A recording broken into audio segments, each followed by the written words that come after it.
Astaghfirullah. Bismillahirrahmanirrahim. Assalamualaikum warahmatullahi wabarakatuh.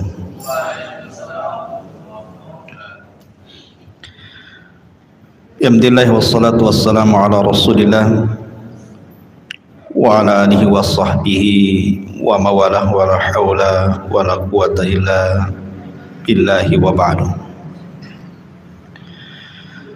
Alhamdulillah, di malam hari ini kita bisa kembali untuk bertalabul ilmi di Masjid Al-Fajr ini. Salawat dan salam kita hadiahkan kepada Rasul kita Nabi besar Muhammad sallallahu alaihi wasallam. Tapi kita lanjutkan kajian kita, masih membahas Sirah Mustafa, Nabi kita, Nabi besar Muhammad sallallahu alaihi wasallam. Dan kita masuk pembahasan di malam hari ini. Kita akan masuk pada perang Uhud, perang kedua di dalam Islam. Ma'asyiral muslimin yang dimuliakan Allah Subhanahu wa taala. Pada minggu yang lalu atau 2 minggu yang lalu kita bicara tentang perang Badar. Dan perang Badar adalah perang perdana dalam Islam dan Allah menangkan. Ketika Allah menangkan dalam perang Badar inilah, maka kekuatan kaum muslimin yang ada di kota Madinah semakin menguat. Dari sini muncul orang-orang munafik. Karena periode Mekah itu tidak ada munafik. Di Mekah itu hanya ada mukmin dan kafir saja. Munculnya munafik itu di Madinah. Itu pun setelah perang Badar. Kenapa muncul orang-orang munafik di Madinah? Karena munafik itu muncul ketika Islam kuat. Kalau Islam lemah, orang-orang munafik tidak muncul. Ngapain jadi munafik? Jadi kafir sekalian. Islam lemah kan itu, tidak perlu muncul lagi, langsung aja tampakkan kekafirannya. Tetapi ketika Islam kuat, orang-orang munafik takut. Makanya muncullah para orang-orang munafik, baik dari kalangan orang-orang musyrik yang dikepalai oleh Ubay bin Salul, Abdullah bin Ubay bin Salul, ataupun orang-orang Yahudi yang pura-pura masuk Islam. Jadi bergabung antara munafik Yahudi dan juga munafik musyrikun.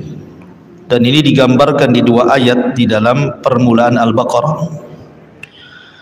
Wa idza laqul ladzina amanu qalu amanna wa idza khalau ila syayatinihim qalu inna ma'akum innama nahnu mustahzi'un.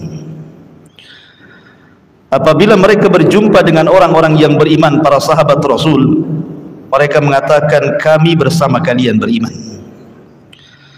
Tetapi kalau mereka berjumpa dengan syayatinihim, setan-setan mereka. Siapa setan-setan mereka di sini? Maksudnya munafik Yahudi. Apabila berjumpa dengan munafik Yahudi, mereka mengatakan kami bersama kalian, kami mengaku Islam itu hanya untuk memperolok-olok saja. Adapun munculnya orang munafik Madinah juga dari kalangan Yahudi, Allah firmankan dengan redaksi yang sama, cuma beda sedikit. Wa idza laqul ladzina amanu qalu amanna wa idza khala ba'duhum ila ba'din qala atuhadditsunakum bima fatahallahu ila akhiril ayat. Kalau yang tadi bicara munafik musyrik, kalau yang ini bicara munafik Yahudi. Apabila berjumpa dengan orang-orang yang beriman, kata munafik Yahudi, kalian bersama kalian, kami bersama kalian. Tapi kalau mereka ngumpul sesama mereka, maka orang Yahudi yang baik Mereka akan datang kepada Nabi SAW membenarkan risalahnya sesuai dengan Taurat. Tapi sebagian Yahudi mengatakan, atuhadditsunahum bima fatahallahu alaikum liyuhajukum bihi inda rabbikum afala ta'qilun. Buat apa kalian ceritakan kepada mereka, maksudnya Rasul dan para sahabat gitu ya, tentang apa yang ada pada Taurat? Mana akal kalian katanya. Jadi munafik ada dua di Madinah. Ada munafik dari kalangan Khazraj dan Aus, musyrikun. Ada munafik dari kalangan Yahudi. Lah semua bergabung. Taib, kita kembali kepada orang-orang musyrik yang ada di Mekah setelah kekalahan mereka di Badar. Jadi setelah kekalahan mereka di Badar, maka tepat pada hari Sabtu pada bulan Syawal tahun ketiga Hijriah, karena perang Badar kan tahun 2 Hijriah, berarti cuman lewat 1 tahun saja. Badar 2 Hijriah tepat di bulan Ramadan. Kemudian Uhud terjadi di bulan Syawal pada 3 Hijriah setelah Ramadan, tepat di hari Sabtu, di hari sakralnya orang-orang Yahudi tidak boleh ikut perang. Jadi orang-orang kafir Quraisy itu mereka dendam. Makanya kemudian beberapa kabilah dari orang-orang musyrik datang kepada Abi Sufyan. Jadi ada yang mengatakan beberapa kabilah dipimpin, yang pertama Safwan ibn Umayyah, kemudian Abdullah ibn Rabi'ah, kemudian Ikrimah putra Abu Jahal datang menemui Abi Sufyan. Dan ketika itu Abi Sufyan masih musyrik, Ikrimah juga masih musyrik, karena belakangan kedua orang ini masuk Islam. Agar Abi Sufyan ini mempersiapkan pasukan dendam. Kita sudah kalah ini di Badar, sementara kaum muslimin semakin kuat di Madinah. Kalau mereka semakin kuat, bisa saja suatu waktu mereka akan menyerang kita. Kemudian alasan yang kedua, setelah terjadi perang Badar itu hampir 1 tahun, orang-orang musyrik Quraisy itu tidak bisa berniaga kemana? Ke Syam, kecuali harus sembunyi-sembunyi. Karena perjalanan dari Mekah ke Syam itu harus lewat jalur Yathrib, Madinah. Sementara setiap mereka bawa kafilah dagang, maka akan dihadang kaum muslimin. Makanya apa yang terjadi kepada suami daripada Zainab putri Nabi SAW, Abul As ibn Rabi, itu tertangkap ketika melakukan perniagaan setelah Badar. Kemana? Ke Syam. Sehingga kalau ini terus terjadi, bisa terpuruk perekonomian orang-orang kafir Quraisy. Lah dengan dua sebab ini, pertama dendam mereka karena kekalahan di Badar, yang kedua karena perjalanan dagang mereka dihalangi kaum muslimin yang ada di kota Madinah. Dari situlah sepakat Safwan ibn Umayyah, Abdullah ibn Rabi'ah dan Ikrimah ibn Abi Jahal datang kepada Abi Sufyan, dan mereka mengatakan, ya Abu Sufyan, bagaimana kalau kita kompori orang-orang Arab, kita serang Madinah? Akhirnya kemudian Abu Sufyan setuju.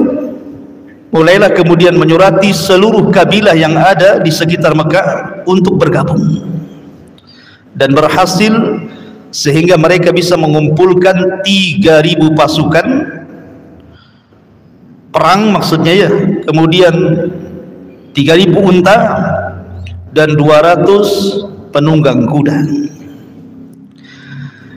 Lah paman Nabi SAW, Abbas ibn Abdul Muttalib, Abbas ibn Abdul Muttalib ketika itu belum masuk Islam.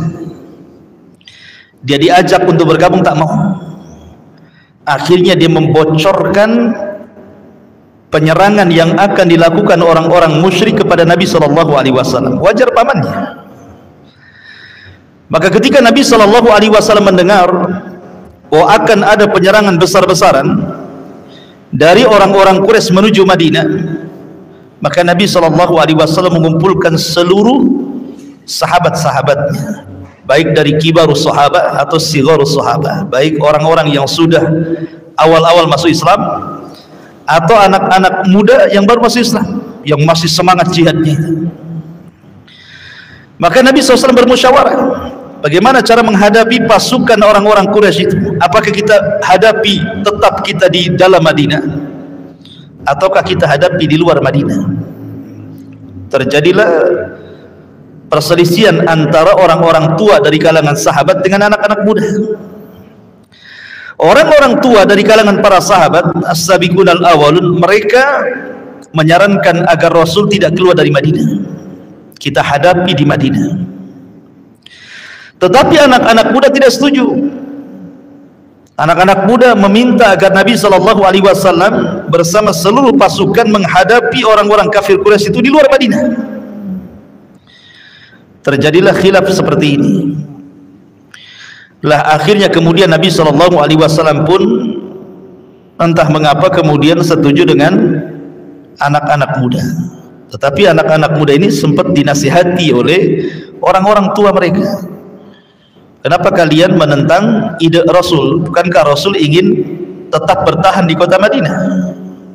Tapi kalian memaksa Nabi SAW untuk keluar dari kota Madinah. Biarkanlah Rasul yang memutuskan. Tapi Nabi SAW karena sudah terlanjur sepakat dengan anak-anak muda, dia pun memakai baju besinya. Ingat, kalau Nabi sudah pakai baju besi, pantang Rasul mencopot kembali. Pasti harus perang. Sehingga ketika orang-orang tua ini memberikan nasihat kepada anak-anak muda, akhirnya anak-anak muda pun pasrah kepada orang-orang tua mereka. Jadi kibarus sahabat, sahabat yang kibar-kibar datang kepada Rasul. Ya Rasul, bagaimana kalau seandainya kita tetap berada di dalam Madinah? Tapi Rasul mengatakan tidak, karena saya sudah pakai baju besi. Coba kalau kau ngomong tadi sebelum saya pakai baju besi, maka kita hadapi di dalam. Tapi saya sudah pakai baju besi, tidak bisa. Kita harus keluar. Akhirnya disepakati. Kemudian Nabi SAW menghadapi orang-orang musyrik di Uhud. Dan Uhud itu gunung, makanya perangnya disebut perang Uhud, karena terjadi di sekitar gunung Uhud. Lah Nabi SAW tidak banyak membawa pasukan. Ada yang mengatakan 1000 pasukan. Lah 1000 pasukan ini rupanya tidak semua ikut perang. Kenapa? Karena digembosi orang-orang munafik. Lah salah satu yang menggembosinya adalah Abdullah ibn Ubay ibn Salul, tokoh munafik Madinah, yang dulu digadang-gadangkan oleh Khazraj dan Aus menjadi pemimpin. Tetapi kedatangan Nabi SAW, akhirnya Khazraj dan Aus masuk Islam. Dia pun tidak dipandang lagi oleh dua suku ini, karena takut, akhirnya pura-pura masuk Islam. Jadilah dia munafik. Dia kemudian mengatakan kepada Nabi SAW, kayaknya mereka nggak mungkin berani wahai Rasul. Bukankah mereka sudah kalah di Badar? Mana mungkin mereka berani, itu gertak sambal saja katanya. Pasti perang tidak mungkin terjadi. Dari situlah akhirnya banyak para sahabat yang kemudian terpengaruh. Maksudnya bukan para sahabat, orang-orang munafik dan orang-orang yang lemah imannya terpengaruh dengan ucapan Abdullah ibn Ubay bin Salul. Sepertiga pasukan pulang. Nah, bayangkan, dari 1000 itu sepertiga pasukan pulang, tinggal 700-an aja. Dari sini Allah Subhanahu wa taala turunkan ayat surah Al-Imran ayat 166 sampai 170, waliya'lamal ladzina nafaqu wa qila lahum ta'alu qatilu fi sabilillah awidfahu qalu law na'lamu qitalan lattaba'nakum hum lil kufri yawma idzin aqrabu minhum lil iman yaquluna bi afwahihim ma laysa fi qulubihim wallahu a'lamu bima yaktubun. Dan supaya Allah mengetahui siapa orang-orang munafik, karena dengan pulangnya mereka sudah jelas ini munafik ini. Kepada mereka dikatakan, marilah berperang di jalan Allah atau pertahankan dirimu sendiri. Mereka orang-orang munafik berkata, sekiranya kami mengetahui akan terjadi peperangan, tentulah kami mengikuti dirimu. Ini alasan saja. Ya, mereka berkilah saja, sudah jelas mau perang. Mereka mengatakan, sekiranya kami mengetahui terjadi perang, tentu kami akan ikut bersama kamu. Mereka pada hari itu lebih dekat dengan kekafiran daripada keimanan. Mereka mengatakan dengan mulutnya apa yang tidak dikandung dalam hatinya, dan Allah lebih mengetahui dalam hatinya, dan Allah lebih mengetahui apa yang mereka sembunyikan. Turun ayat ini membongkar aibnya orang-orang munafik. Al-Imran 166 sampai 170. Maka sepertiga pasukan pulang. Sempat kemudian sebagian tokoh-tokoh Khazraj dan Aus dari kalangan Ansar ciut imannya, ketakutan. Hampir-hampir sebagian mereka pun ingin ikut pulang bersama Abdullah ibn Ubay, tetapi Allah subhanahu wa ta'ala kokohkan keimanan mereka sehingga tidak jadi. Dari sini kemudian turun juga dalam Al-Quran, Allah mengatakan idh hammat ta'ifataini minkum an tafshala wallahu waliyuhuma wa 'alallahi falyatawakkalul mu'minun. Ketika dua kelompok dari pihak kamu ingin mundur karena takut, padahal Allah adalah penolong mereka, karena itulah hendaklah kepada Allah sajalah orang-orang mukmin itu bertawakal. Turun ayat ini menetapkan akhirnya mereka tidak jadi balik. Bayangkan dari awal perang saja sudah goncang. Sepertiga pasukan pulang, sebagian pasukan ketakutan. Sudah jelas, padahal modal perang itu kan keberanian. Karena kuda saja bisa berani, itu karena penunggangnya berani. Kalau penunggangnya pengecut, kuda ikut pengecut. Jadi kuda saja sampai terpengaruh dengan penunggangnya. Makanya Allah subhanahu wa ta'ala sampai turunkan ayat tentang kuda.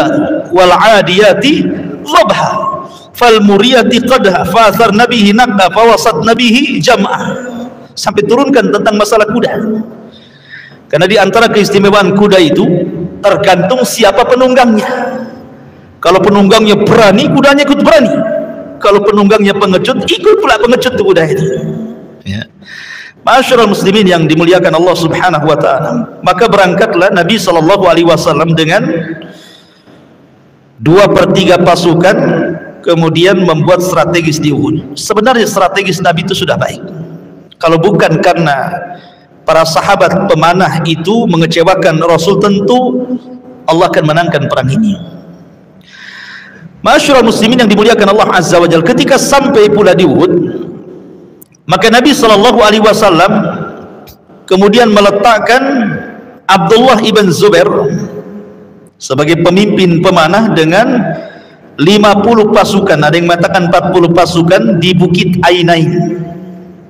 Dan Rasul SAW menasihati kepada mereka, apapun yang terjadi jangan turun, tetap mereka harus di atas.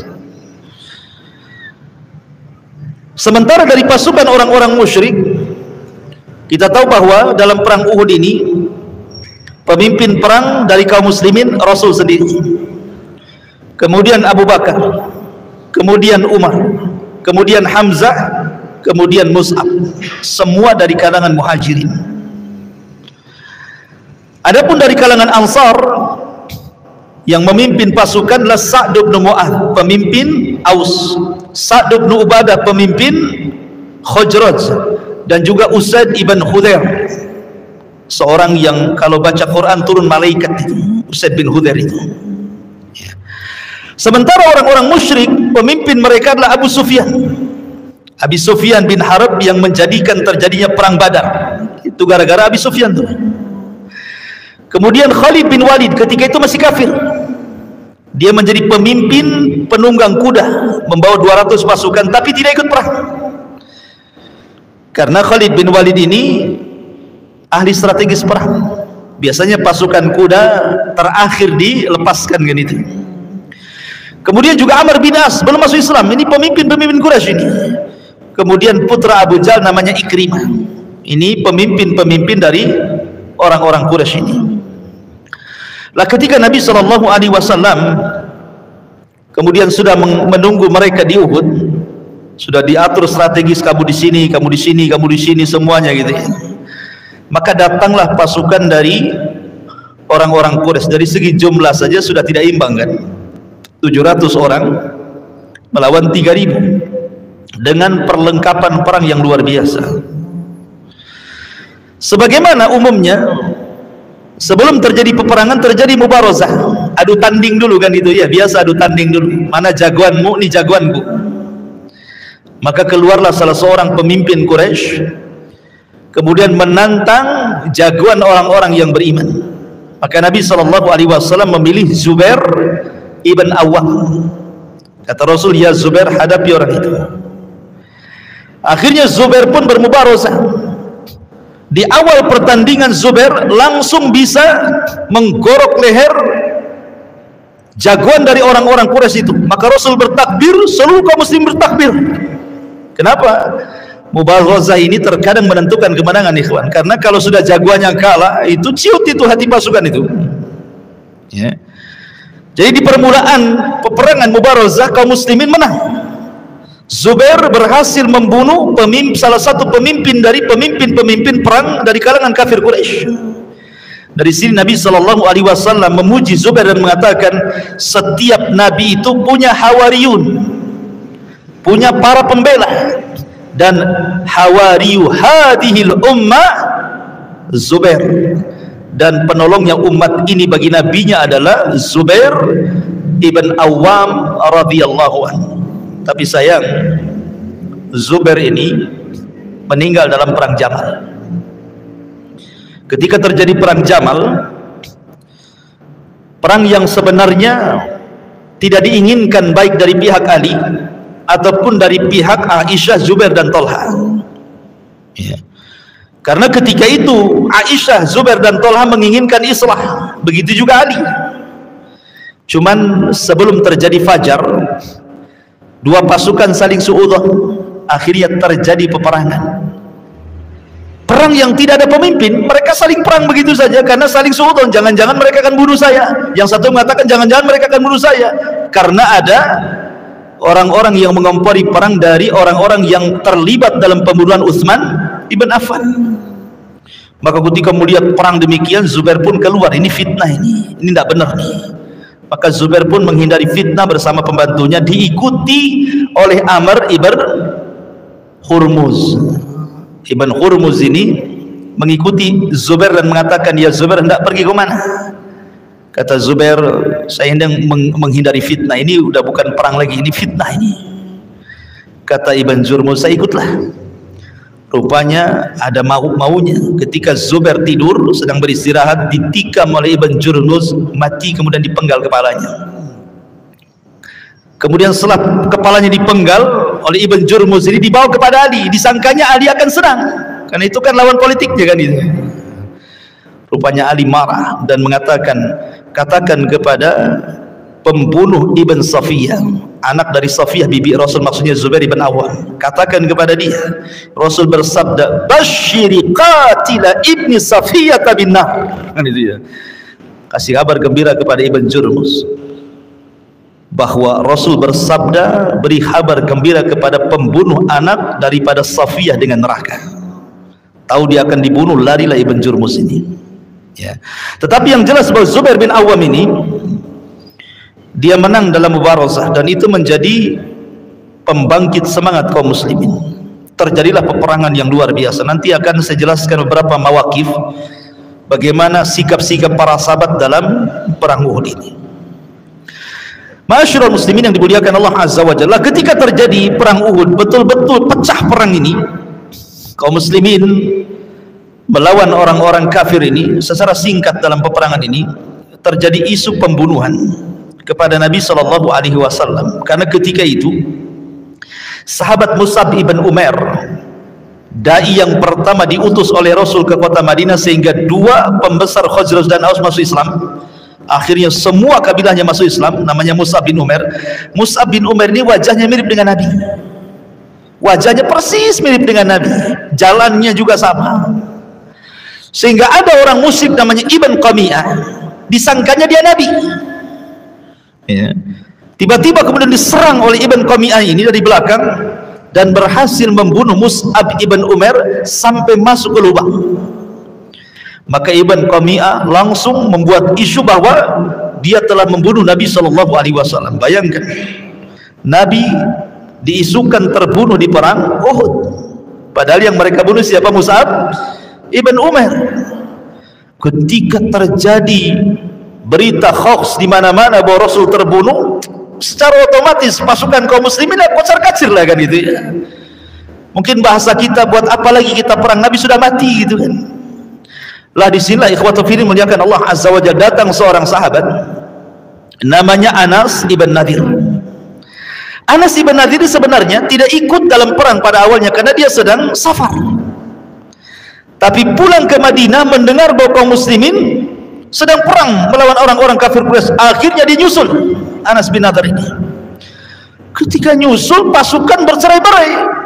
Kemudian terjadi berita pembunuhan Nabi SAW. Oh, Anas bin Nadir bangkit, memberikan semangat kepada para sahabat Nabi SAW. Kata Anas bin Nadir, fama tasnauna bil hayati ba'da Rasulillah. Kalian lari tunggang langgang, apa yang kalian akan lakukan kehidupan kita setelah meninggalnya Nabi SAW? Maka Anas bin Nadir mengatakan, kumu famutu ala ma mata alaihi Rasulullah SAW. Bangkit kalian, balik lagi ke peperangan. Kalau Rasul SAW terbunuh, kita juga harus mati syahid bersama Nabi SAW. Akhirnya Anas bin Nadir berhasil membangkitkan semangat orang-orang Ansor, balik lagi ke pasukan. Rupanya Nabi SAW ketika itu dalam kondisi terserang wajahnya. Jadi Rasul itu pakai helm perang, ya. Kemudian ditebas kepalanya sini, belah damnya. Kemudian serpihannya menancap di pipi Rasul. Kemudian gigi depannya rompang atas bawah. Makanya Nabi SAW sempat mendoakan orang-orang yang menjadikan pecah giginya, sebagaimana diriwayatkan atau dikisahkan oleh Ibn Ishaq rahimahullahu ta'ala. Kasurat rabaiyatun Nabi SAW yawma Uhudin wa syujja fi wajhi faja'ala dam yasilu ala wajhi wa ja'ala yamsah ad-dam wa huwa yaqul kaifa yuflihu qaumun syujja wajha nabiyihim. Kata Ibn Ishaq menceritakan bagaimana nasib Rasul di perang Uhud itu. Nabi SAW pecah gigi depannya, kemudian juga terlukai wajahnya, kemudian darah mengucur dari wajahnya. Maka Nabi SAW mengusap wajahnya seraya bersabda, bagaimana mungkin kaum akan selamat jika mereka melukai Nabi-Nya. Maka Nabi SAW mulai mendoakan keburukan orang-orang yang melukai wajahnya. Tetapi Allah Subhanahu wa ta'ala turunkan ayat dan mengatakan, laisa laka minal amri syai'un aw yatuba alaihim aw yu'adzibahum fa innahum zalimun. Turun ayat ini, bukan urusan wahai Muhammad tentang orang-orang yang melukaimu itu. Karena doa laknat Rasul di sini ditolak. Karena orang-orang yang menyakiti Nabi SAW ketika itu semuanya masuk Islam dan baik Islamnya. Masyarul muslimin yang dimuliakan Allah Azza wa Jalla, intinya bahwa terjadi kekacauan ketika terjadi peperangan ini. Subhanallah ikhwan, ada seorang wanita dalam perang Uhud ini, hanya satu wanita yang ikut perang, namanya Ummu Amarah. Kalau dari orang-orang Quraisy itu sekitar 12 wanita hanya untuk menyemangati laki-laki mereka dengan syair-syairnya. Tetapi dari kalangan kaum muslimin cuma satu wanita yang ikut terlibat, namanya Ummu Amarah. Karena bagaimanapun kan perlu wanita untuk merawat orang-orang yang terluka dalam peperangan kan. Tapi Ummu Amarah ini terlibat dalam perang. Apalagi ketika mendengar Nabi dikepung dan masuk pada perangkap lubang yang sudah disediakan oleh mereka untuk kematian Rasul. Maka tiba-tiba Ummu Amarah datang menghadap Nabi SAW dengan pedang yang menenteng itu. Kemudian Nabi SAW ketika melihat Ummu Amarah, dia mengatakan, siapa yang ingin membelaku? Tiba-tiba Ummu Amarah mengatakan, ana ya Rasulullah, saya wahai Rasul. Dan dia terus membentengi Nabi SAW. Dan dia mengatakan ketika tombak, panah, pedang mengenai badannya karena membela Nabi SAW, Rasul sempat mengatakan kepada Ummu Amarah, salini ya Ummu Amarah, mintalah wahai Ummu Amarah, terserah engkau apa permintaan. Lihat bagaimana Ammar mengatakan, as'aluka murafaqatka fil jannah ya Rasulullah. Ya Rasulullah, aku hanya meminta kepadamu untuk jadikan temanmu di sorga. Jadikan diriku untuk menjadi temanmu di sorga. Subhanallah, permintaan para sahabat. Ya, dalam kondisi sudah banyak luka itu seorang wanita itu. Subhanallah. Dia hanya meminta kepada Nabi SAW, ya Rasulullah, jadikanlah diriku temanmu di sorga. Maka kata Nabi SAW, ya, aku akan jadikan kau temanku di sorga. Subhanallah. Ya. Ma'asyiral muslimin yang dimuliakan Allah Azza wa Jalla. Tetapi yang paling berjasa dalam peperangan peperangan dari perang Uhud ini adalah seorang sahabat Nabi SAW yang disabdakan Nabi SAW, namanya Talha ibn Ubaidillah. Sampai Anas ibn Malik radhiyallahu anhu mengatakan seolah-olah perang Uhud itu untuk dia semuanya, karena saat terdesak para pemanah dari Ansor itu satu persatu mati ketika menghalangi Nabi SAW dari serangan. Ketika itu tinggal hanya beberapa orang saja, salah satunya adalah Talha ibn Ubaidillah radhiyallahu anhu. Sehingga ketika dia sudah tidak tahan karena luka terlalu banyak, maka Nabi SAW mengatakan, man ahabba an yanzura ila syahidin yamshi ala wajhil ardi falyanzur ila Talha ibn Ubaidillah. Kata Nabi SAW, siapa yang hendak melihat seorang yang syahid yang berjalan di permukaan bumi, lihatlah Talha ibn Ubaidillah, katanya. Luar biasa mendapatkan tazkiyah Rasul gitu ya, Talha ibn Ubaidillah. Tapi dalam peperangan ini yang pertama kali gugur dari kalangan sahabat adalah Abdullah ibn Haram, disusul dengan Amr ibn Jamuh radhiyallahu anhum. Ada kisah menarik dari dua sahabat ini karena dua-duanya sudah tua masalahnya. Jadi dari seluruh pasukan yang paling tua ini dua orang ini sudah kakek-kakek. Pertama Abdullah ibn Haram, ayahanda Jabir bin Abdullah. Yang kedua Amr ibn Jamuh. Saya ceritakan Abdullah bin Haram dulu. Abdullah bin Haram ini sudah sakit-sakitan, namanya sudah tua, jalan pun sudah tidak tahan, tidak kuat lagi. Ketika mendengar banyak sahabat, karena kan ketika perang Uhud perang Badar itu tidak semua sahabat hadir, karena dalam perang Badar itu Rasul tidak mewajibkan para sahabat untuk terlibat, karena ketika itu kan maksudnya bukan perang kan, hanya untuk mengambil dagangan Abi Sufyan. Tahu-tahu terjadi perang Badar kan gitu ya. Kalau perang Uhud kan memang disiapkan. Jadi orang-orang yang tidak terlibat dalam perang Badar itu ingin terlibat dalam Uhud. Sampai orang-orang tuanya sendiri ingin terlibat itu ya. Salah satunya Abdullah ibn Haram yang sudah sakit-sakitan itu. Dia punya anak 10, satu laki-laki, 9 perempuan, masih kecil-kecil. Dan yang laki-laki namanya Jabir bin Abdullah radhiyallahu anhu, ma'ruf sahabat Jabir. Jadi Abdullah ibn Haram ini datang kepada Rasul di malam hari sebelum besoknya terjadi perang Uhud itu. Dia mengatakan, ya Rasulullah, libatkan aku dalam perang. Tiba-tiba ketika dia minta izin untuk dilibatkan perang, datang pula anaknya Jabir bin Abdullah dan mengatakan, jangan wahai Rasul, jangan. Karena Allah Subhanahu wa taala berfirman, tidak mengapa orang-orang yang sakit tidak terlibat kan begitu. Tetapi Abdullah ibn Haram tiba-tiba menangis di hadapan Rasul. Kemudian melirik putranya Jabir bin Abdullah dan mengatakan, laulal jannah la afartuka iya. Jabir, putraku, kalau urusannya bukan sorga, aku siap digantikan posisimu dengan kamu. Tetapi ini urusannya sorga, aku tidak mungkin digantikan posisiku. Maka Jabir menangis, meminta agar Rasul tidak mengizinkannya. Tetapi Rasul mengatakan, bagaimana bapakmu sudah bersikeras masalahnya kan gitu. Akhirnya kemudian mendengar Abdullah ibn Haram diterima oleh Nabi SAW, datang pula Amr ibn Jamuh. Abdullah ibn Haram dengan Amr ibn Jamuh ini sahib, kawan akrab, sholat malam berdua, ngaji berdua, ke masjid berdua, luar biasa. Itulah pentingnya kita punya kawan yang saling memberikan nasihat itu. mendengar kawannya daftar, ikut pula dia daftar dia. Sementara Amr bin Jam ini pincang orangnya, nggak bisa jalan. Kemudian dia datang kepada Nabi SAW, ya Rasulullah, masukkan aku dalam jihadmu ini.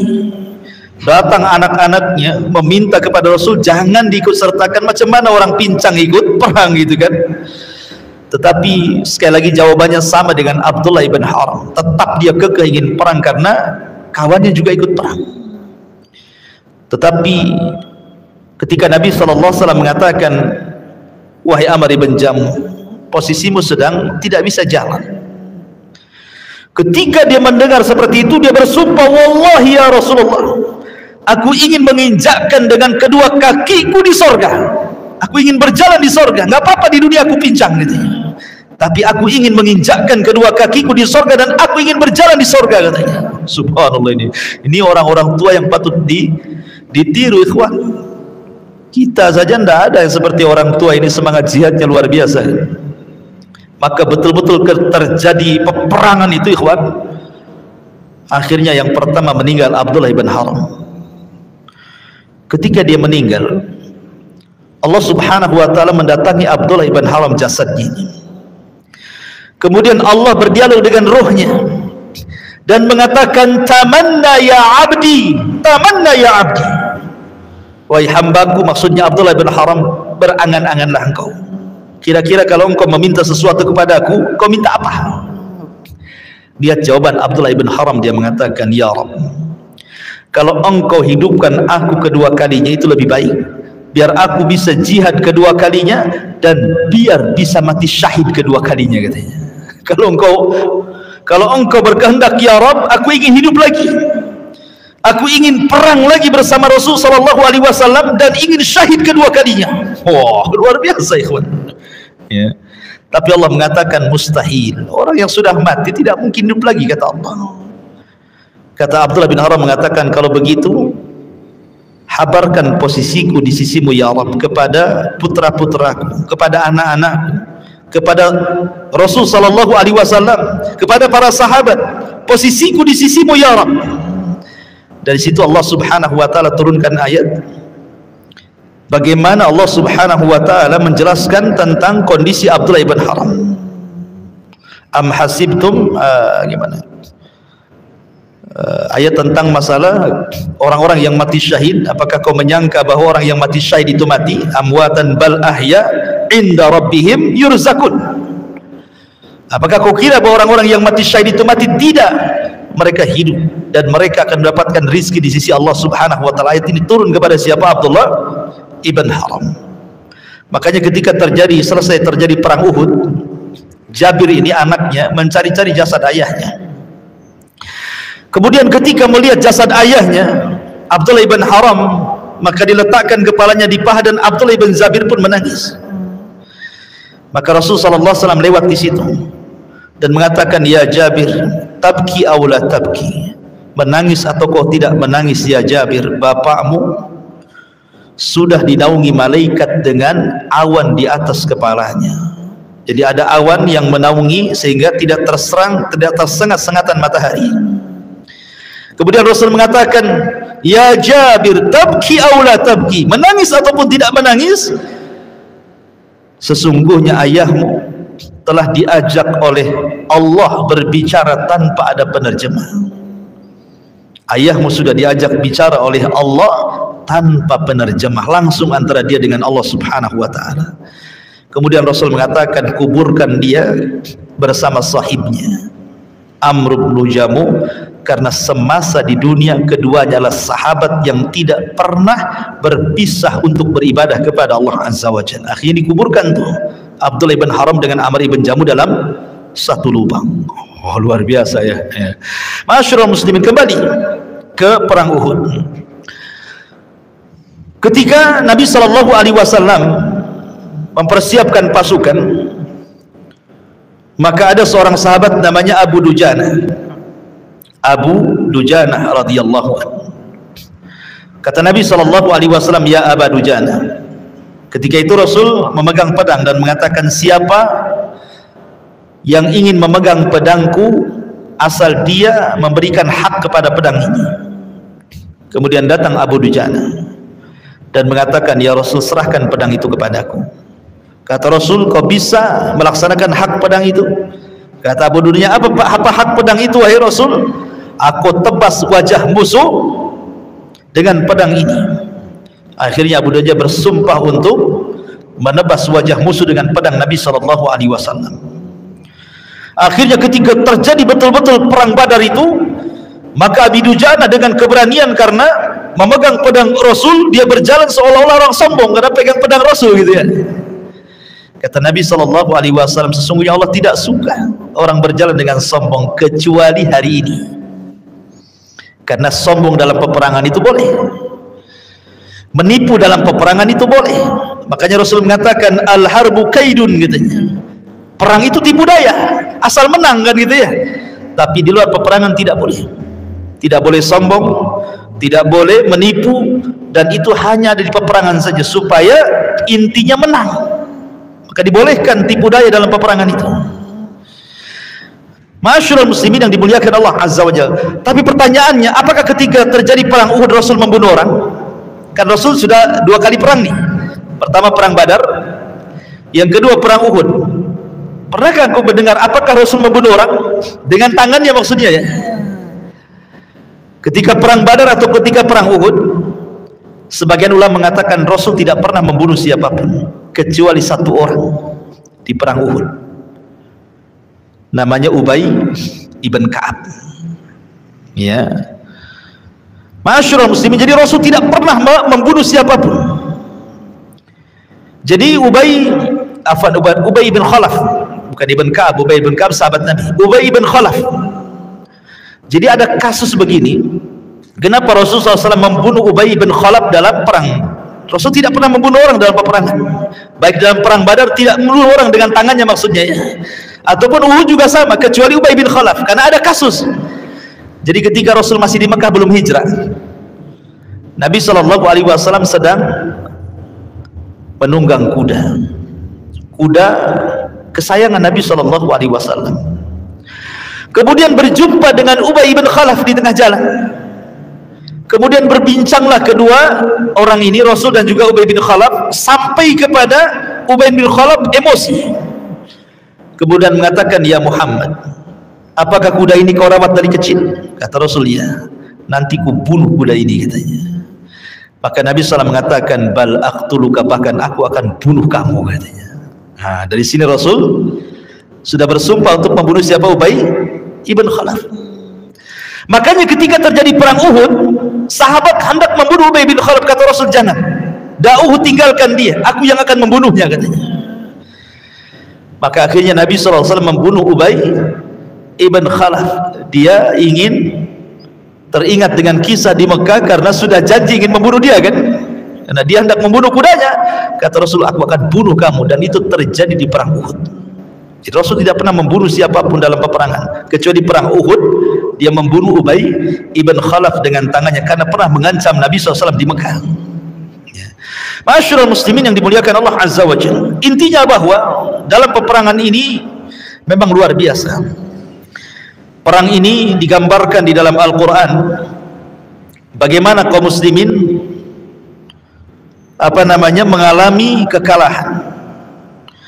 Allah Subhanahu wa taala berfirman menggambarkan perang Uhud ini, iyamsaskum qarhun faqad massal qauma qarhun mislu wa tilkal ayyamu nudawiluha bainan nas wa liya'lamallahu alladhina amanu wa yattakhidha minkum syuhada wallahu la yuhibbudz zalimin. Am hasibtum an tadkhulul jannah wa lamma ya'lamillahu alladhina jahadu minkum wa ya'lamas sabirin. Jika kamu pada perang Uhud mendapat luka, maka mereka pun dalam perang Badar mereka pun dapat luka. Rasul mengingatkan, kita sudah pernah menang di perang Badar loh.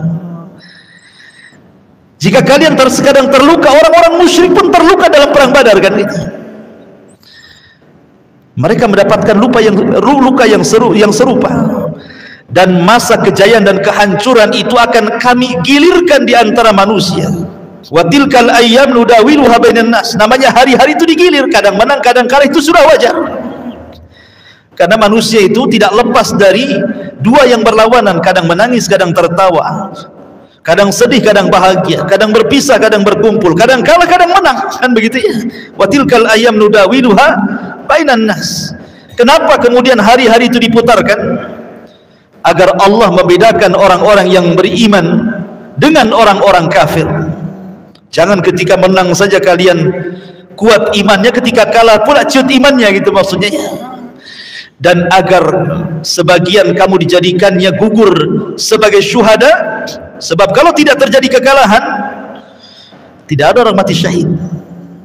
Justru dengan terjadi kekalahan itu banyak orang mati syahid, dan kita tahu bahwa syahid itu adalah keinginan setiap orang yang beriman. Makanya Khalid bin Walid ketika ditanya dalam perang Yarmuk apa kunci kemenangan, padahal Khalid bin Walid itu sudah tinggal sisa-sisa pasukan itu melawan Romawi lagi kan, yang kuat-kuat ribuan lagi jumlahnya. Tetapi Khalid dengan kecerdasannya sudah masuk Islam, dan itu perang pertama dalam Yarmuk itu Khalid terlibat tuh, dan menang pula gitu ya, bisa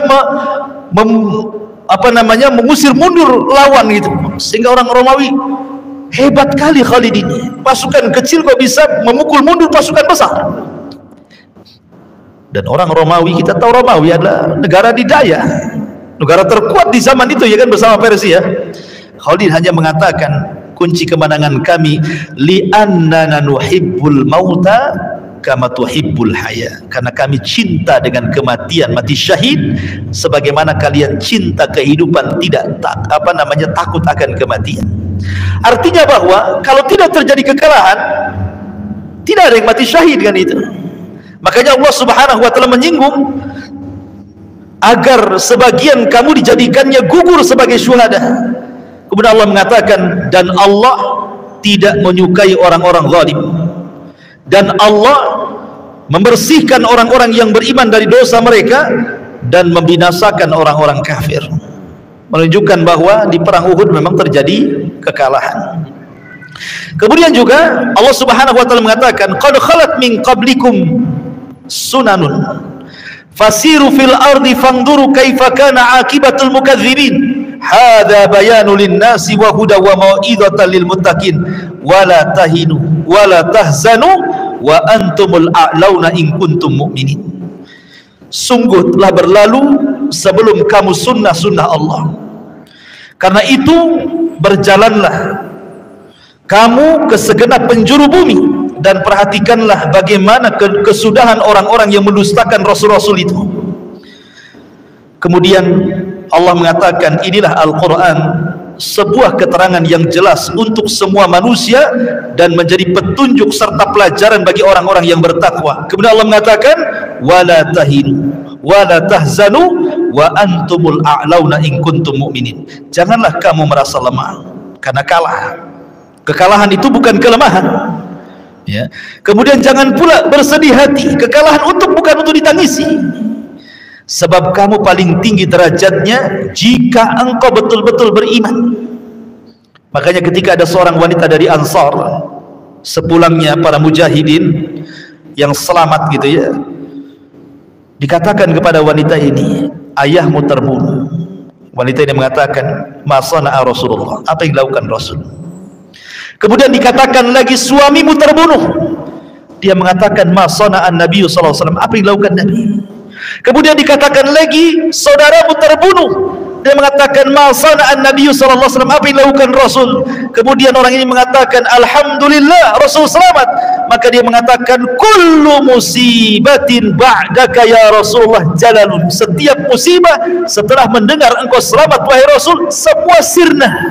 Padahal ayahnya mati, suaminya mati, saudaranya mati, tapi ketika mendengar Rasul sallallahu alaihi wasallam selamat, hilang semua musibahnya. Lihat keteguhan. Ini seorang wanita ini, bukan laki-laki, seorang wanita dari kalangan Ansar. Dihabarkan kepadanya ayahnya mati, suaminya mati, saudaranya mati. Ketika mendengar Rasul selamat, setiap musibah setelah dirimu wahai Rasul selamat, jalalun, hilang sirna semuanya. Luar biasa kan? Itulah jiwa sahabiah ya. Wanita-wanita di zaman Nabi sallallahu alaihi wasallam luar biasa. Ma'asyiral muslimin yang dimuliakan Allah Subhanahu wa taala. Baik, ada beberapa mawaqib sahabat-sahabat Nabi sallallahu alaihi wasallam yang berjuang dalam perang Uhud. Pertama, Mukhairik. Mukhairik ini orang Yahudi. Dia masuk Islam. Ya. Jadi Mukhairik ini dia terlibat dalam perang Uhud. Dia mengajak orang-orang Yahudi untuk terlibat. Bukankah kalian sudah ada perjanjian dengan Nabi dalam piagam Madinah? Kalau diserang, kita sama-sama nyerang, kan begitu ya?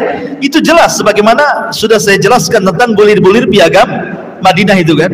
Artinya kalau diserang, semua orang-orang Madinah harus membela diri, kan gitu. Mau terlibat, mau Yahudinya, mau Nasraninya, mau Islam, harus bergabung itu. Tetapi alasan orang-orang Yahudi tidak mau nolong Nabi, alasannya apa? Karena perangnya terjadi di hari Sabtu, kan gitu. Lagi-lagi hari Sabtu itu hari sakral bagi mereka.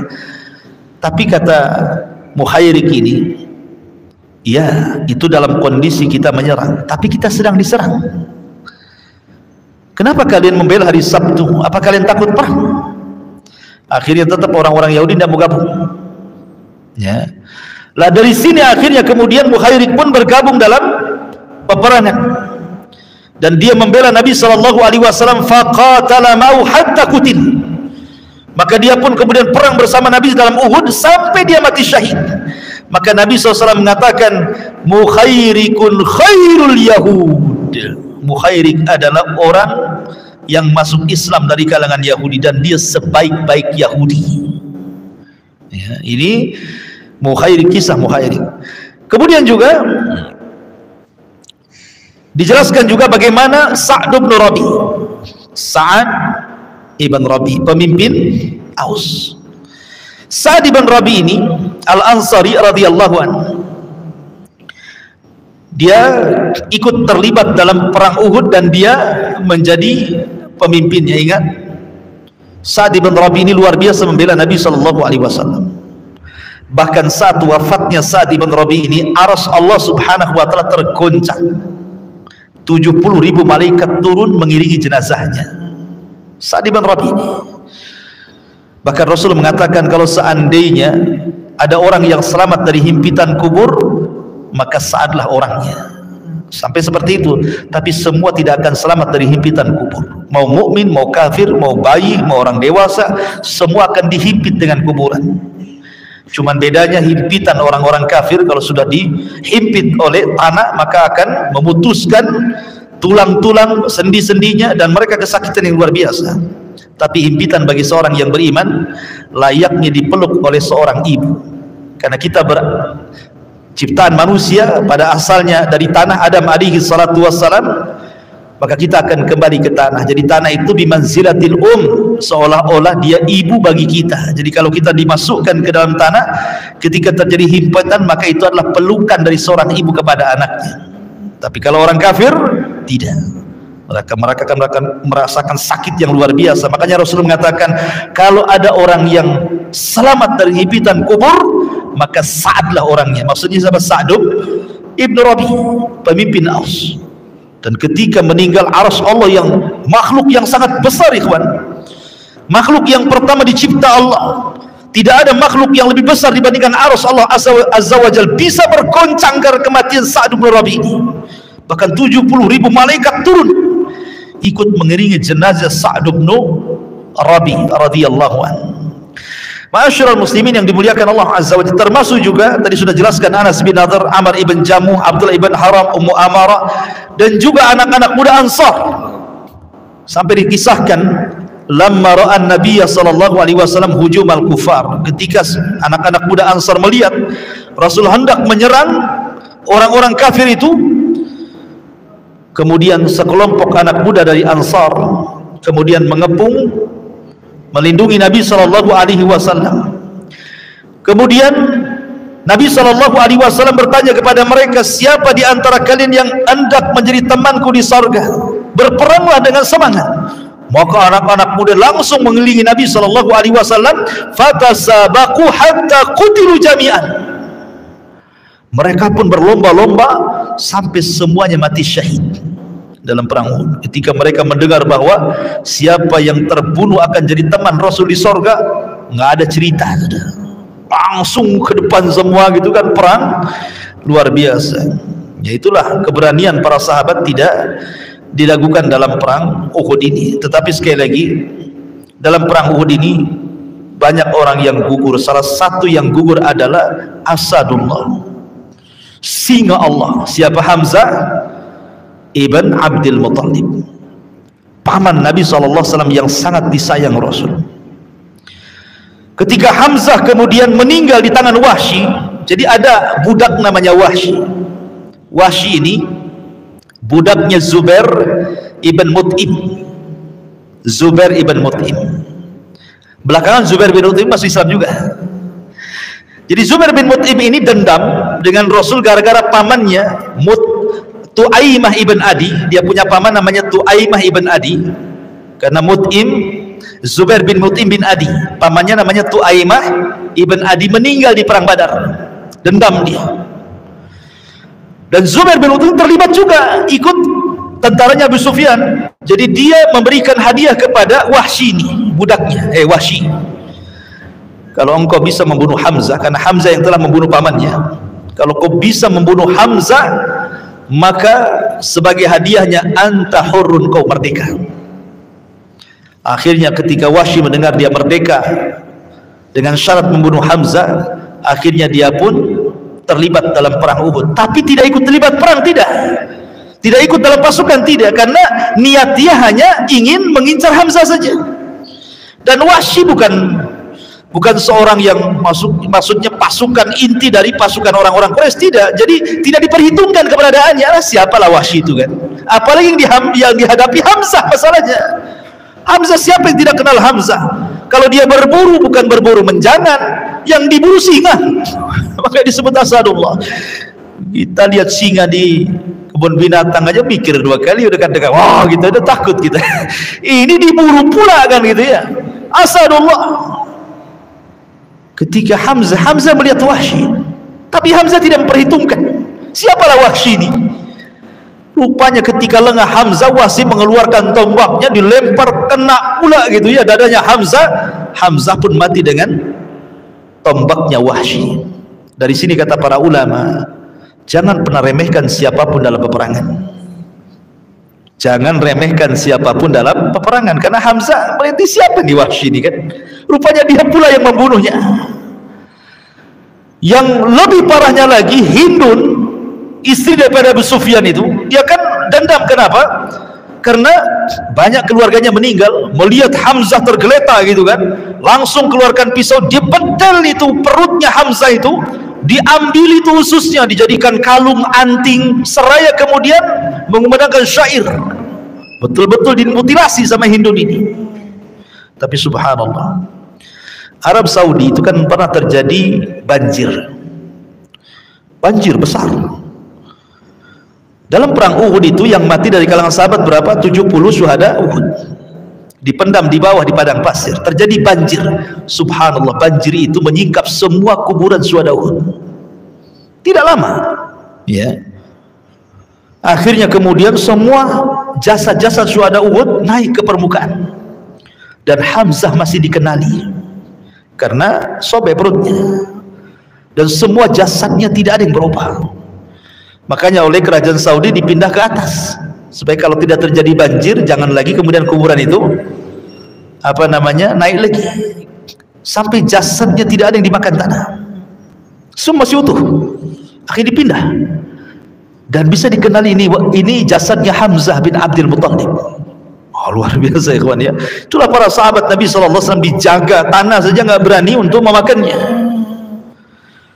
Begitu juga para penghafal Quran, dan banyak sekali orang-orang yang diberikan karamah gitu ya, ketika meninggal, ketika digali jasadnya tidak berubah gitu ya.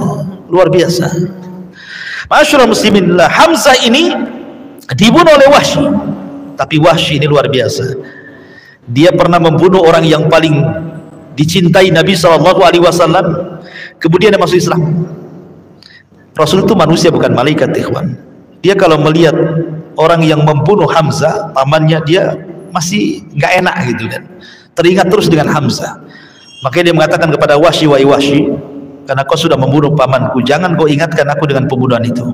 Kalau engkau hadir di majelisku, maka hindarkan wajahmu dariku. Jadi Wahsy kalau ngaji itu paling belakang, cari tiang supaya Rasul tidak lihat dia gitu. Dia jaga perasaan Nabi SAW. Tapi antum jangan gitu pula gitu. Ngaji paling belakang, cari tiang supaya bisa tidur. Gitu. Karena ada hadis Nabi SAW mengatakan ada 3 orang datang ke majelis Nabi.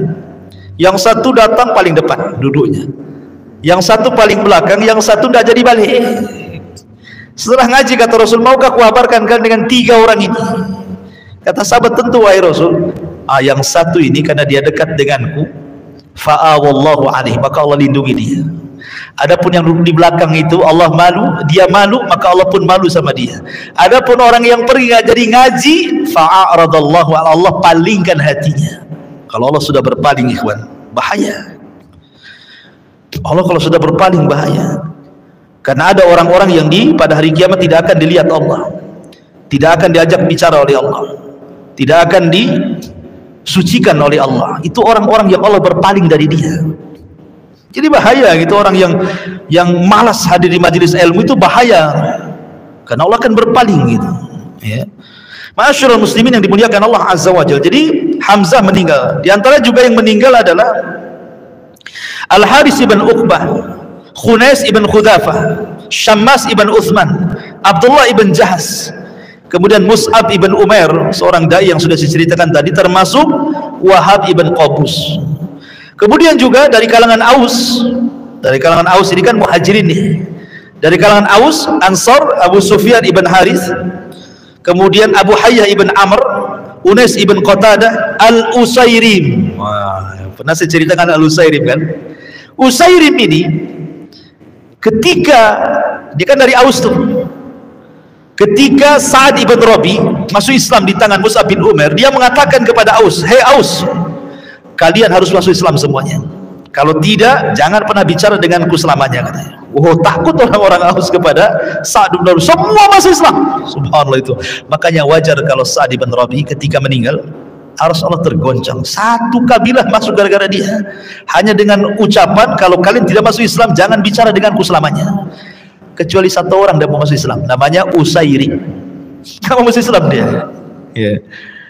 Tetapi ketika perang Uhud, ketika lihat kabilahnya ikut terlibat, dia ingin membela kabilah, bukan karena Islam, dia belum masuk Islam, cuman dia karena hamiyah jahiliyah, biasalah bela kabilah kan, kesukuan itu biasa gitu. Dia daftar perang hanya ingin bela kabilahnya saja. Kata Rasul, tidak bisa, dalam perang ini nggak ada bela-bela kabilah. Kalau kau ingin perang, bersyahadat. Akhirnya Usairib terpaksa bersyahadat dia, karena itu syaratnya perang masalahnya kan. Asyhadu an la ilaha illallah wa asyhadu anna Muhammadar Rasul. Masuklah dia dalam peperangan, mati di perang. Kata Nabi SAW, maukah, Abu Hurairah menceritakan di hadapan para sahabat, maukah kutunjukkan kepada kalian seorang sahabat tidak pernah ruku, tidak pernah sujud 1 kali, tapi sekali mati masuk surga paling tinggi gitu ya. Sahabat, siapa itu? Kata Abu Hurairah, dialah Usairim. Usairim kisahnya luar biasa ya. Kemudian juga dari kalangan Aus, Al-Haris ibn Anas ibn Rafi, Al-Haris ibn Aus ibn Mu'ad, Sa'labah, kemudian Hubaib ibn Zaid, Handalah ibn Abi Amir. Kisah Handalah lagi ya. Jadi ada Handalah ini, sampai disebut Handalah itu ghasilul malaikah. Orang yang dibesarkan malaikat itu namanya Handalah ibn Abi Amir. Kenapa kok dia dibesarkan malaikat? Jadi malam itu ketika dia sedang berhubungan dengan istrinya, belum mandi junub, setelah berhubungan belum mandi junub dia, tiba-tiba Rasul mengutus seseorang untuk berteriak, ya khairullah hirkabu, wahai para pendekar-pendekar perang, berkumpul kalian. Gitu. Handalah belum mandi junub tuh, langsung ikut terlibat dia dalam peperangan. Akhirnya Allah takdirkan Handalah ini mati syahid. Ketika syahid, malaikat berdatangan merebut Handalah, rohnya ini kemudian dimandikan para malaikat. Makanya disebut Handalah ghasilul malaikah. Dan Handalah ini luar biasa ketakutan kepada nifaq. Dia datang kepada Abu Bakar Siddiq radhiyallahu anhu dan mengatakan, ya Rasulullah, jangan-jangan saya munafik wahai Abu Bakar. Kata Abu Bakar, kenapa wahai Hanzalah? Begini, aku kalau hadir di majelis Nabi, Nabi cerita surga, kayaknya surga ada di pelupuk mataku nih. Atau ketika Nabi bercerita tentang neraka, takutnya luar biasa, seolah-olah neraka itu ada di pelupuk mataku. Ketika aku pulang berjumpa dengan keluargaku, dengan kolegaku, dengan pekerjaanku, kayaknya surga neraka itu dongeng saja kayaknya, lupa kayaknya. Apa sih ini munafik wahai Abu Bakar? Kata Abu Bakar, wah, apa yang kurasakan juga tuh. Gitu. Kalau gitu kita datanglah ke Nabi lah. Ayo kita katakan apa yang seperti ini munafik nih. Datang keduanya kepada Abu Bakar.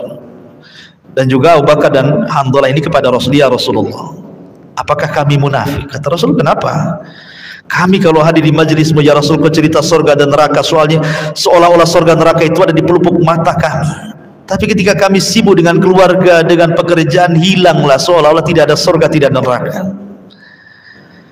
Akhirnya kata Rasulullah SAW sambil mengatakan kepada Hanzalah, tidak wahai Hanzalah, akan tetapi kata Rasul, ya Hanzalah sa'atan, akan tapi ya Hanzalah, walaupun kau sibuk dengan dunia, tapi dalam kesibukan itu berikan kesempatan untuk hadir di majelis ilmu. Kadang-kadang kau ngaji, kadang-kadang kau kerja, kadang-kadang kau ngaji, kadang-kadang kau kerja. Jangan sama sekali tidak ngaji, gitu maksudnya. Pentinglah hadir di majelis ilmu. Karena kalau orang sudah ngaji itu Islamnya di masjid saja biasanya. Kalau sudah masuk pasar udah nggak jadi orang muslim, jadi orang kafir, udah biasa ganjal timbangan, kurangi meteran, kasih buah-buah busuk di dalam. Gitu kan.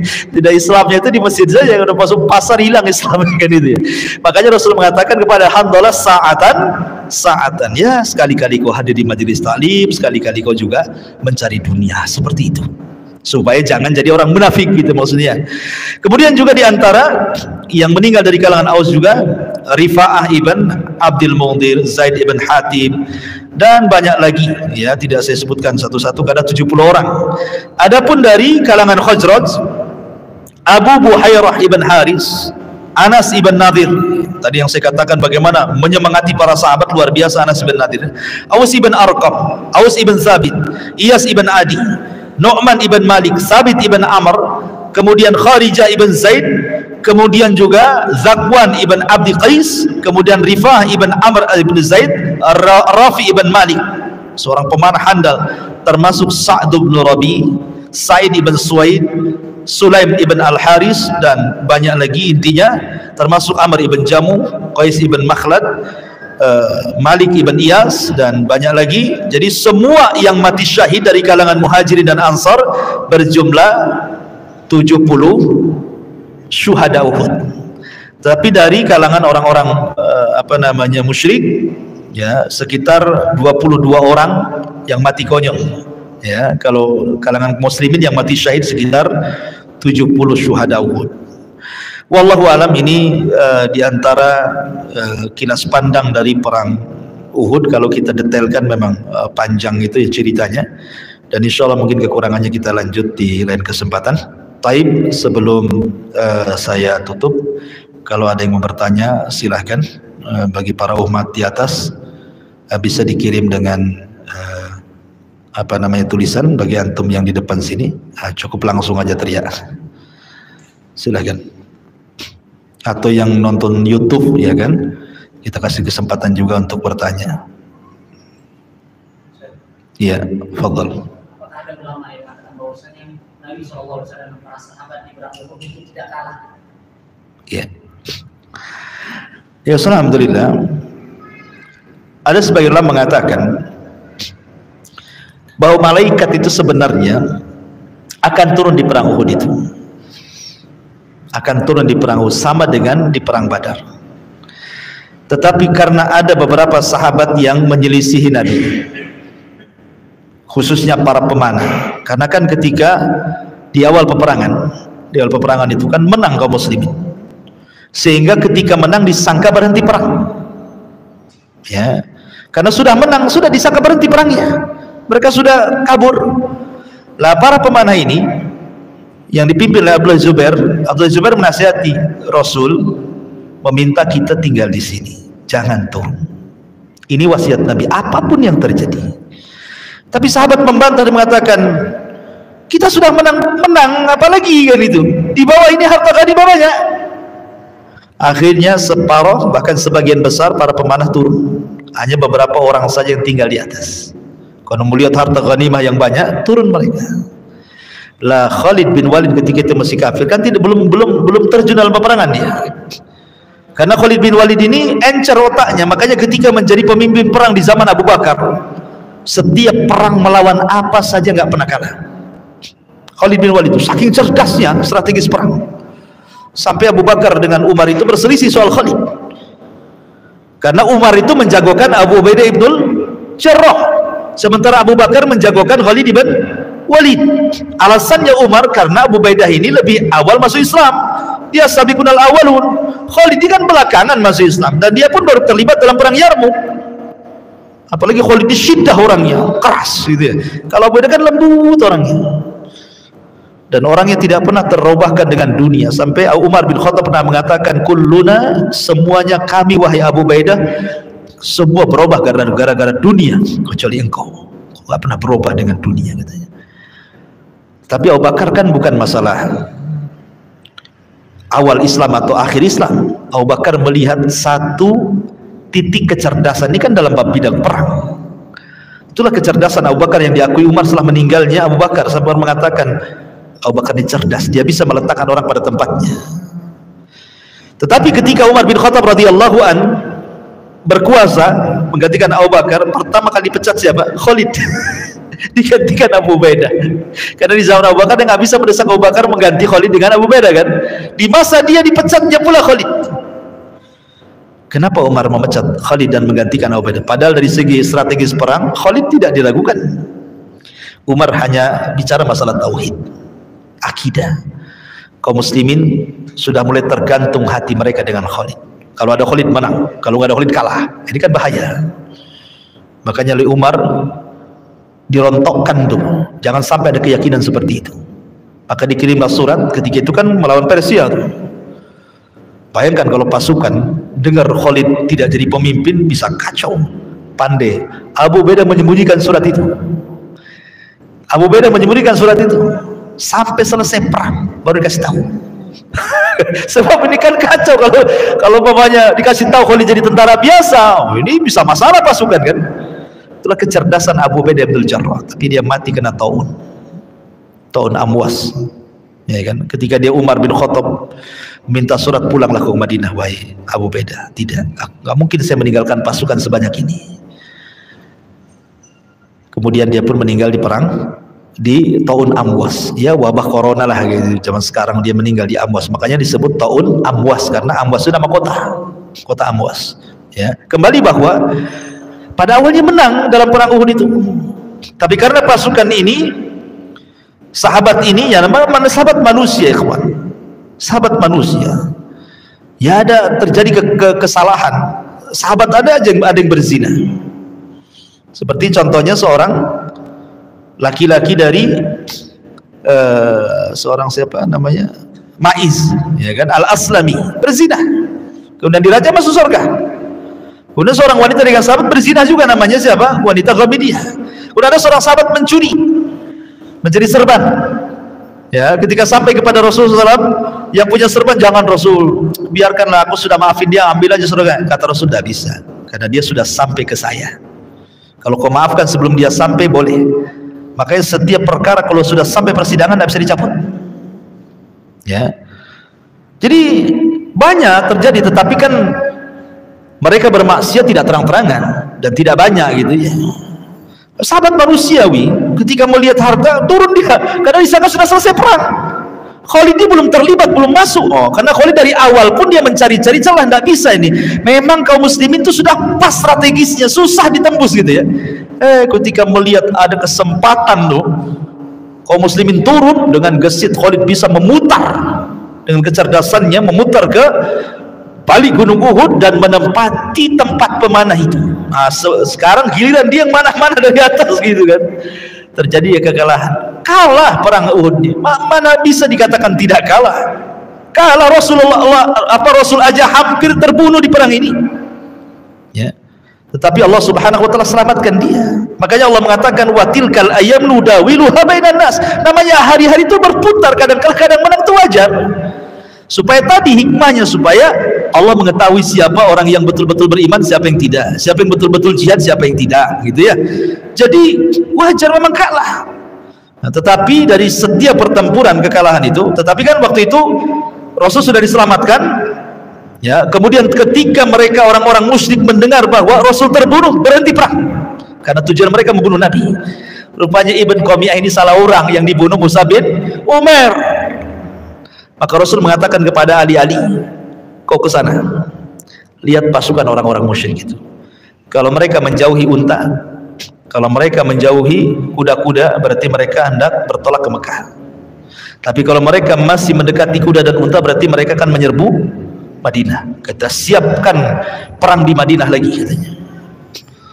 Akhirnya ketika Ali dilihat mereka menjauh dari unta dan kuda dan mereka bertolak ke Mekah. Karena intinya bahwa membunuh Nabi kan. Nah, rupanya Nabi nggak terbunuh, selamat. Alhamdulillah. Ya, sebenarnya Abu Sufyan pun ketika berdialog dengan Umar, ketika dia mendengar bahwa Nabi terbunuh, Umar menjelaskan tidak, Nabi tidak terbunuh. Abu Sufyan membenarkan, sadaqah ya Umar, aku percaya sama kamu wahai Umar. Tapi karena kadang pasukan sudah merasa senang, Rasul sudah mati, mereka pulang, ya kan? Dan yang selamat oleh Nabi SAW pulang ke Madinah, dan yang syuhada Uhud dikubur di Uhud. Makanya dari sini ketika terjadi cerai-berai, turun ayat. Allah Subhanahu wa taala berfirman, "Wa ma Muhammadun illa rasulun qad khalat min qablihi rusul, afa immata aw qutilan qalabtum ala aqabikum, wa man yanqalib ala akibaihi falan yadurrallaha syai'a wa sayazillahu syakirin." Muhammad itu sama dengan Rasul-Rasul sebelumnya. Apa kalau dia mati atau dia terbunuh dalam peperangan, kalian akan murtad kembali? Siapa yang murtad maka tidak memadaratkan Allah sedikit pun, karena Allah hanya akan membalas orang-orang yang bersyukur. Ya, terjadi kekalahan dalam perang Uhud. Ya. Bahkan Abu Sufyan ketika menang gitu kan, dia pun nakut-nakuti, bilang sama Muhammad dan pasukan di Madinah, kami akan datang dengan pasukan yang jauh lebih besar lagi, katanya. Kan itu. Kaum muslimin di Madinah ketakutan tuh. Maka turun ayat menghibur mereka. Dan Allah Subhanahu wa taala mengajarkan kalimat yang dibaca Rasul, hasbunallah wa ni'mal wakil. Hasbunallah wa ni'mal wakil. Persis seperti yang dikatakan Ibrahim ketika dimasukkan ke dalam api. Ibrahim mengatakan hasbunallah wa ni'mal wakil, sehingga Allah katakan kepada api yang membakar Ibrahim, kul ya naru kuni bardan wassalaman ala Ibrahim. Katakan api dinginlah kau selamatkan Ibrahim. Maka Rasul pun membaca dengan bacaan yang sama, hasbunallah wa ni'mal wakil. Ternyata itu hanya khobar hoax saja, berita hoax, nggak terjadi itu. Tapi itu sudah mengejutkan orang-orang yang imannya lemah dan menguatkan orang-orang yang imannya kokoh. Baik, kita akan hadapi gitu ya, kalau orang yang berimannya kuat. Itu yang terjadi kekalahan.